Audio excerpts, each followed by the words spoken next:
It all started when we saw the film, What the Bleep Do We Know? We are members of the World Academy of Kabbalah, headed by Rav Michael Laichtman. Having seen the film, we were surprised at how close modern science has come to confirming the Kabbalistic view of the universe. Scientists specializing in quantum physics have discovered on their own the depth of matter described by Kabbalists more than 3,000 years ago. And we decided to go meet with them. We arrived in San Francisco in March 2005. What did we expect from the meeting? We wanted to be heard. The people in the audience were mostly young students who had come to meet their favorite scientists. The film was a hit in North and South America, Europe, and Japan. It had collected more than $10 million in box office revenue by that time. More than 420,000 DVDs had been ordered the previous month. It started out as a regular scientific conference. Scientists approached the podium and began to speak about the science to which they had devoted their entire lives, about the film that had turned them into stars. I gather pretty much everybody here saw the film. Is that a fair assessment? So I don't have to review anything in it. In exotic physics, there is a higher electromagnetic gauge symmetry state than our normal environment, which is called the SU2 state. And at that state, electric and magnetic monopoles are naturally supposed to coexist. Our next speaker is Dr. Wolf. And then Dr. Wolf approached the podium. No one had anticipated what was about to unfold. He didn't say a word about his own science. I really don't know what I'm going to say to you. You know, I had been studying physics, and I knew something about that technology, but Kabbalah as a science was something that never would have even dawned on me. I don't care what you're doing.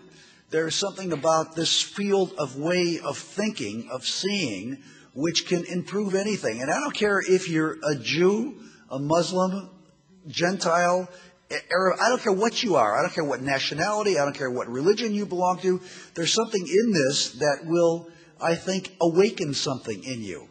In order to understand what had happened, we need to go back to the previous day, to his one-on-one with Rav. Unfortunately, we didn't start shooting from the beginning. But Wolf's question was how to stop endless conflicts all over the world. The soul consists of three lines: middle, left, and right. All the conflicts in the world are over who controls the middle line. There is no use trying to settle these conflicts on our level. We have to rise along the middle line. The two lines on the sides are long, containing 10 sphirot. The middle line is short. It begins above the lower third of the other two lines. The left and the right lines are connected to the middle line and provided with their lower thirds. And that causes all the conflicts, pain, and suffering in the world. We need to disengage from this lower third and rise up to our own part, which are the vessels of bestowal. We can accomplish this only with the help of the upper light, the light of Kabbalah, the light that surrounds our souls, that enhances our vessels of bestowal, and that makes them stronger than the lower third. If we can transform ourselves this way, the same process will take place in all of humanity, in the billions of people that live today. I will give you the introduction to the book of Zohar today. This process is described there, starting from item 60. It tells us how we can change the entire world through inner transformation, because each person has a small world within him. When people study Kabbalah, it gets them, because suddenly certain truths about what is going on, what is this happening, begin to become clearer than they were before. And suddenly you begin to see whatever it is that you're working on, whatever it is that you think is the most important thing in the world, begins to kind of dissipate into something less importance. And you begin to see a bigger picture of what's going on. Kabbalah will help liberate your mind from any shackles of thought that keep you ensconced or enclosed into a certain way of thinking. Now, if these words are awakening you right now, you know it. If they're not awakening you right now, then I'm suggesting to you that you've fallen asleep. Thank you. We agreed to meet later that day behind closed doors. We drove along the streets of San Francisco and shared our impression of the past day. We were preparing for the day to come. We knew from personal experience the effect that Kabbalah has by repeating the same question day after day. But they no longer come from the mind, they come from the heart. One begins to search for the middle line that Rav had described, the middle line within. And it's not easy. And so it happened. Barry, the American writer, wanted to start the discussion smoothly by the book. But instead he was confronted by Dr. Wolf's fiery personality. Reading this, so I'd like to stop you for a minute and just, are you a practitioner of this observing of the 6 or more senses? Can you talk about your experiences in that world?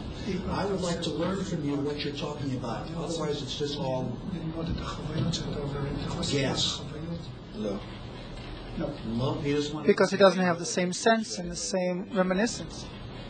You can't just throw that at me and say, accept it, this is the way it is, I'm Kabbalah, that's what it teaches you, and if you just do this, you'll be, I'm not, that's bullshit to me. I'm not going to Please answer this.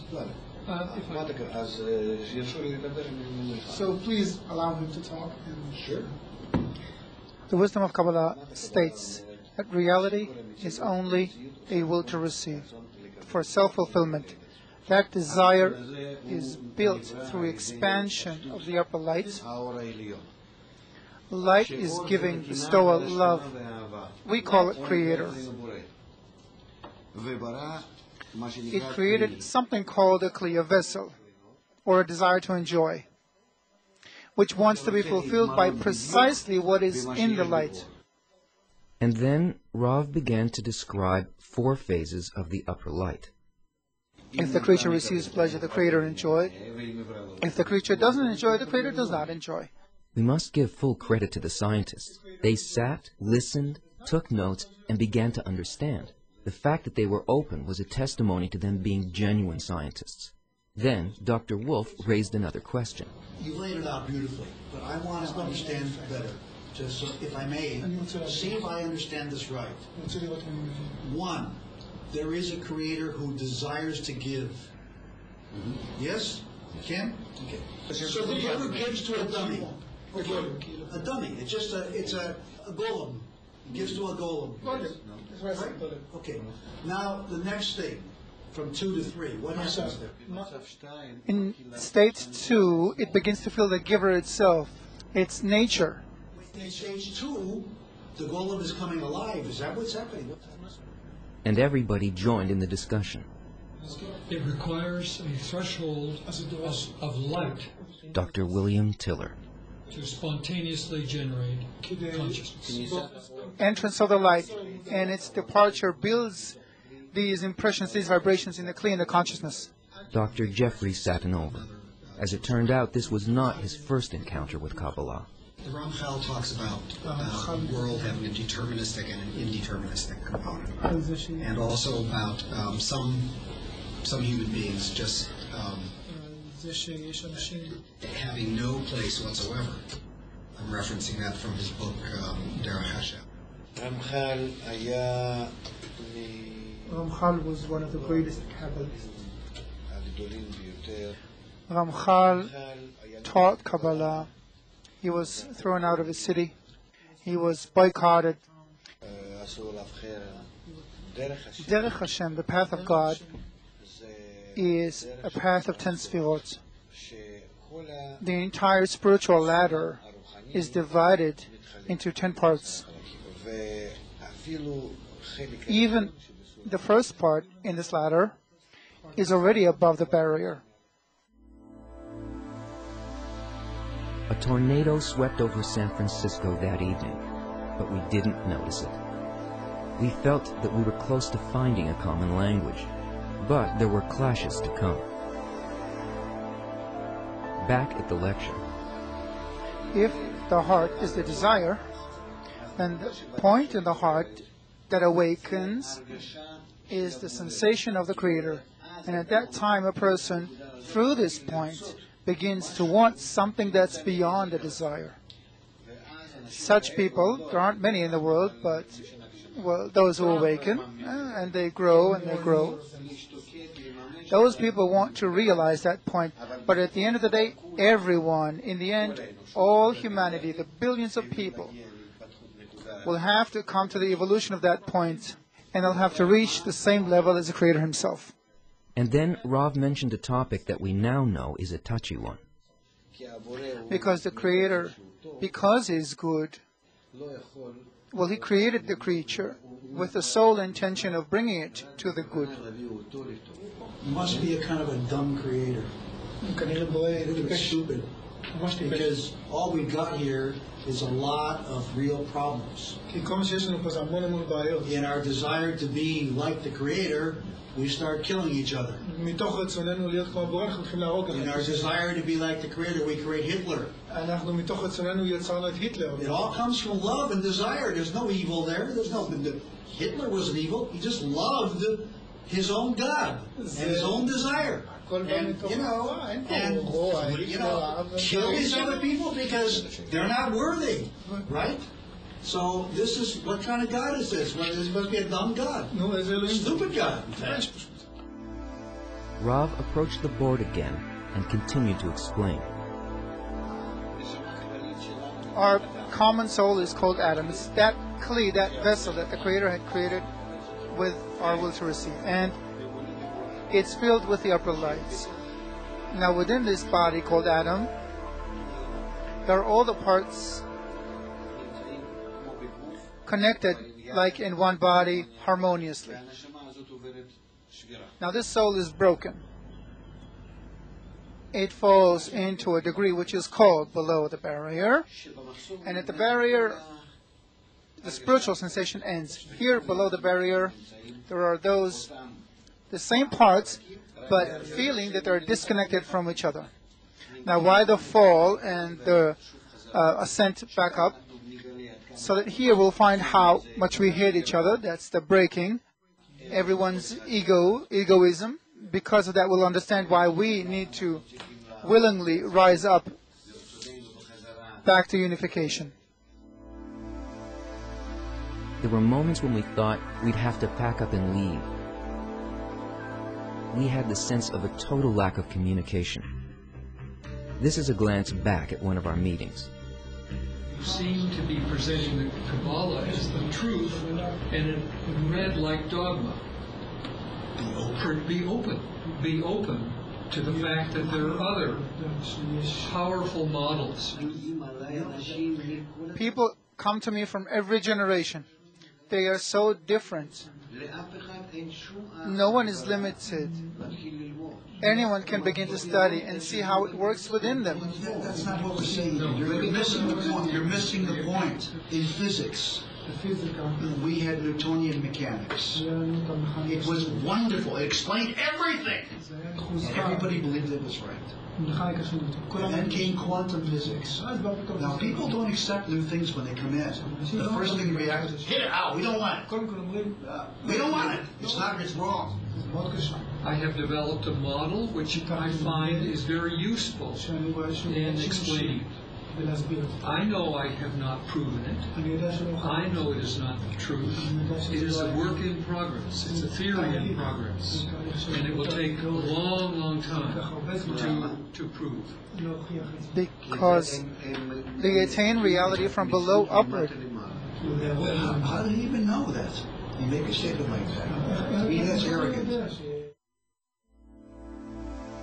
Still, despite it all, the scientists stayed on. They listened. They took notes. As scientists, they know that ultimately this is the only way to discover the truth. Once more at the lecture. Love, will, light, wisdom flows through one into the world, and that benefits the Creator. I'm afraid to tell you it is not so. Pourquoi? Because in order for us to be a host for the light, we have to have the same properties as the light, because it all connects through a process of equivalence of form. Now, if you can take your desire to, first of all, discern what exactly it is, it's not some intentions or properties, it's a desire. You can begin to relate to the pleasure that comes to you, as it says here, by even 1%. If you begin to do that, you'll feel the Creator. Thus, lecture followed lecture. We've captured 10 hours of lectures on video. Videos of Rav explaining all of the wisdom of Kabbalah. We saw the city only through the car window on our way back and forth from the hotel. They tell us it's beautiful. Let's return to the lecture. We have letters, say like Aleph, Aleph, Bet, Gimel, and then Aleph again, etc. There are no words there. There are dots there. And we might have 20 such letters, or 6 such letters, or 3 or 4. All in all, they give us, how should I put it, a formula in which we have to do things inside with our desire.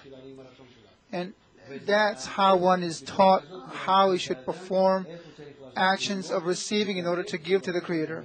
Now that's what we call God. It's an unchanging law operating on every item in creation. Let's say that's creation.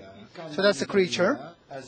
And that law operates on the creature in order to bring it to equivalence of form with the Creator, so that they equalize, so that the creature and Creator will merge together to the point of no difference. So what's so special? It could do it in the beginning. The thing is, though, that the creature has to develop within itself a desire to be like the Creator. Now there is a sensation that every word is being heard, but how hard it was to get there. We recall. I do not cotton to any spiritual order that says, I know the truth. Nobody knows how God does this. You don't know. And I don't care how much learning you got, you can't claim such a thing as this. It's so hubris. It's so egoic. To me, it's the height of egoism. But he teaches as if this is the only way. And it can't be the only way. You're rejected by my saying, I know what God talks to me. You said, you know, because he talks to you. I said, well, how do you know? And you said, I won't get into it personally. But the feeling was, you know, and I don't know. Yeah, because you're a Kabbalist, you know, but because I'm not a Kabbalist, I don't know. But you don't know what I've experienced in life. You don't know where I've been. You don't know who I've hung out with. Or what experiences I had. There's nothing you can do about it. You don't know what I've seen.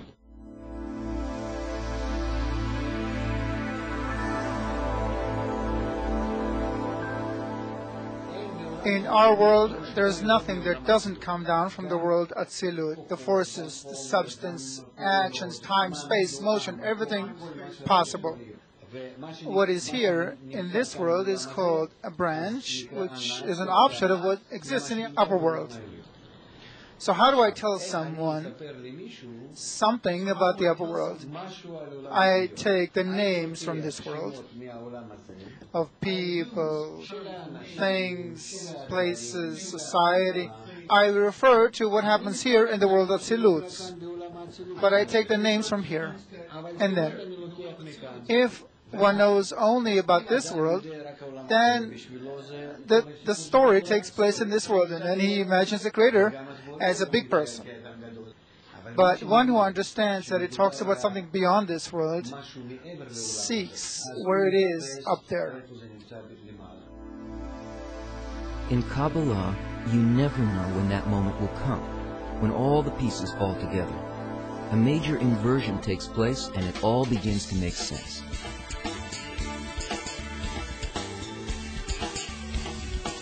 Back at the lecture. But still, how do I receive pleasure and constantly enjoy? Endlessly. So there has to be someone up there that I enjoy because he enjoys. It's as if the pleasure goes through me to him. So then I'm not put out, because my pleasure is always here, like a mother who enjoys with her baby. She wants always to give it. You recognize yourself as part of the whole, of course. Right, that's it. That's the purpose. Why do we need to be broken and go back up? Yes, to learn the physics of the lower level. And then to go back across the line and learn the physics of the higher level. So here we have it. Leading scientists who recognize the limits of their field meet Kabbalah, which tells them that in order to overcome that limit, they need to alter themselves, to change, and only then can they reveal a new world. And that's not easy to hear, not easy to accept. And yet they endured, but it was very hard.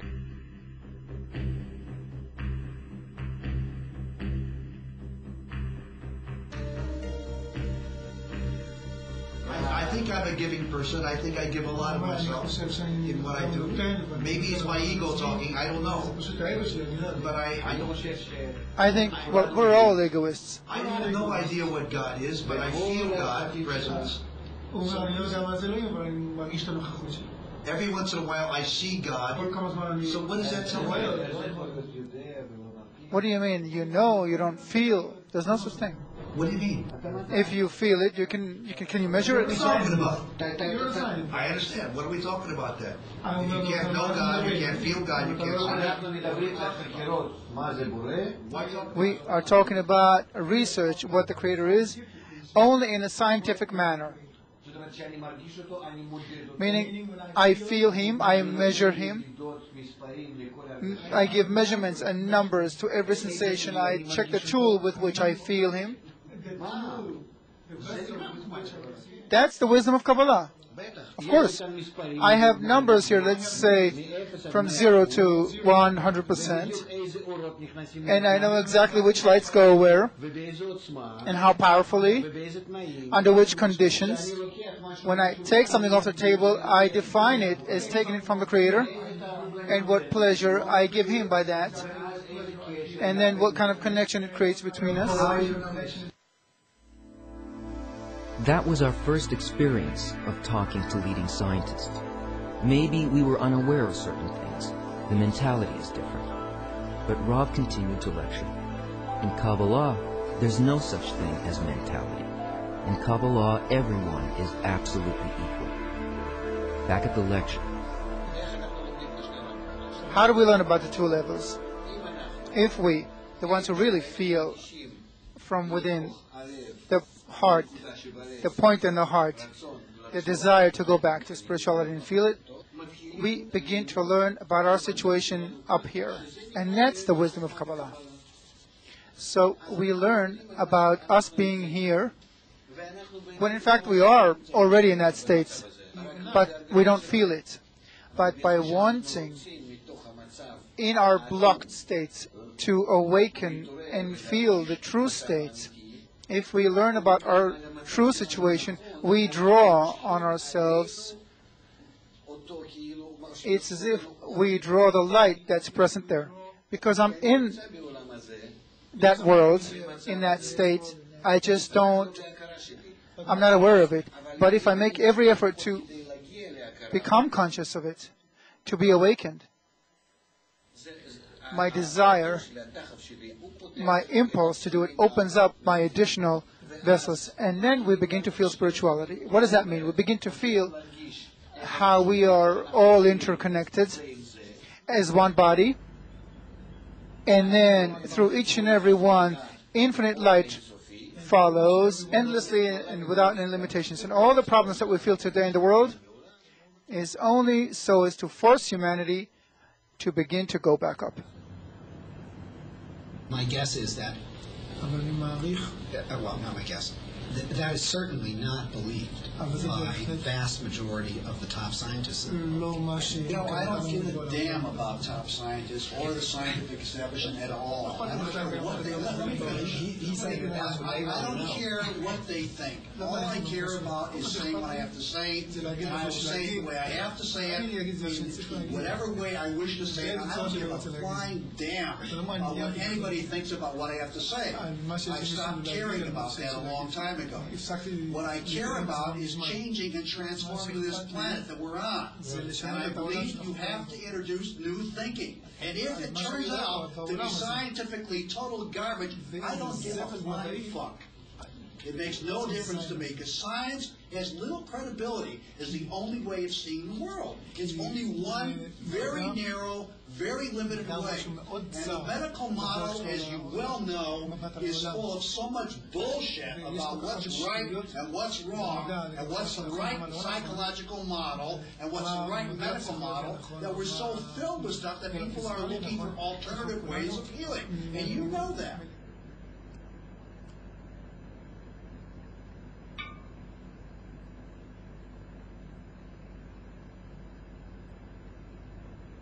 Clearly, you know your stuff. There's no question. And I would learn. I'd love to sit at your feet for a long time. It would be very useful. It would help me tremendously, and I have no question about that. We were witnesses of a new reality being born, as a second breath. Science saw in Kabbalah a unique opportunity, a chance of a breakthrough. What was it that made such a change? Was it the hours of Rav's lectures, arguments, and doubts? Perhaps it was simply that the time has come.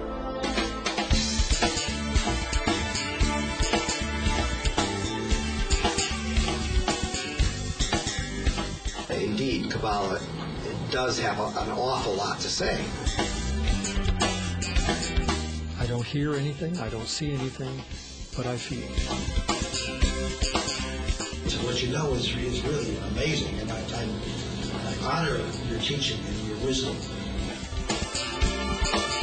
So the whole phenomenon of Kabbalah kind of emerging out of its hiddenness and in a genuine form, as opposed to just fluff, I think is very fascinating and very valuable.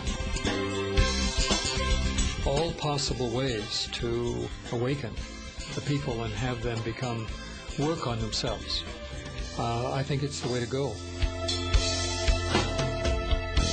Because this is something that means a great deal to me, and because I have a very positive impression of this meeting, I'm certainly happy to help in any way that I can. I certainly can contribute ideas to the film, and I'd be happy to work with you on it, sure. As long as there's life and breath and limb within me, I'm willing to travel.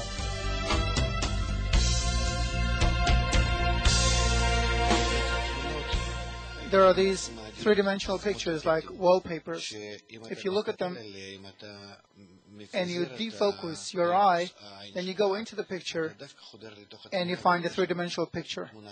Random. When you look at it at the beginning, it looks like just a jagged random pattern. And then after a while, you see a kind of flat 3D image. So these things. So what the wisdom of Kabbalah actually does is it helps you get that picture. It doesn't do anything new, actually. It just focuses and aims your attributes and everything in you in such a way that you begin to see into matter. Thank you very much.